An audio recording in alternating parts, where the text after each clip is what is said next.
DTV Odia देखिवा पाई subscribe करंतु एवं bell icon को मध्य दबाई दियंतु। जय जगन्नाथ। प्रिय दर्शक बंधु, आम डीटीवी ओडिया चैनल तरफ आपण मानक समस्त को हार्दिक नमन।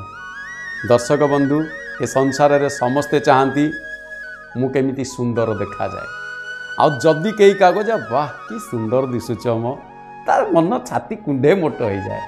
कि गोटे कथा मन रखु, कहीं के एमती था निज रूप को देखिकी निजे मध्य कहीं भगवान मत एमती रूप देल जहाँकि को बुझा, किंतु एथिरे मध्य सौंदर्य प्राप्तिर एक उपाय अच्छी।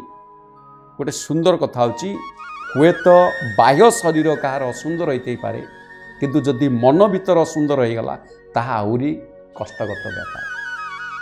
मन भीतर मध्य सुंदर होबार आवश्यक। मन भीतर जदि सुंदर हो जाए ताहेले बाह्य आवरण आपे आपे सौंदर्य वृद्धि करे।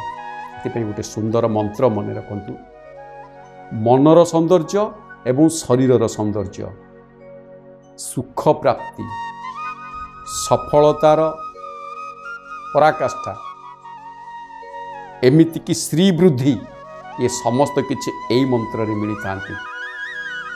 मंत्रटी मन रखंतु, दैनिक गोटे थर 21 दिन पर्यंत पुनः आपण जेते मध्य जप करि परिबे। जदि दैनिक जप न करिवे ताहले दैनिक 21 थर 21 दिन जप करंतु। सेई दिन पुणी से आउ जप करिवार आवश्यक नाही। जेते बेले मन हबो आपण जप करिवे, नचेत दैनिक गोटे गोटे जप करछन्ती। फल देला वाला फलर दाता तुमे होइछ वासुदेव, जार फलरे वांछा नाही ताकू की फल देव। ए दर्शन को देखिबा बोले आपण सुंदर भाव में यही मंत्रटी को मन रखंतु। ओम दामोदराय विद्महे वासुदेवाय धीमहि तन्नो कृष्ण प्रचोदयात्।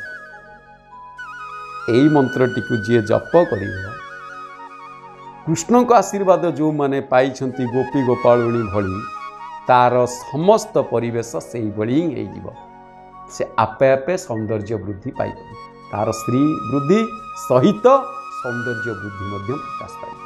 जय जगन्नाथ। डीटीवी ओडिया देखिवा पाई सब्सक्राइब करंतु एवं बेल आइकन को मध्य दबाई दियंतु।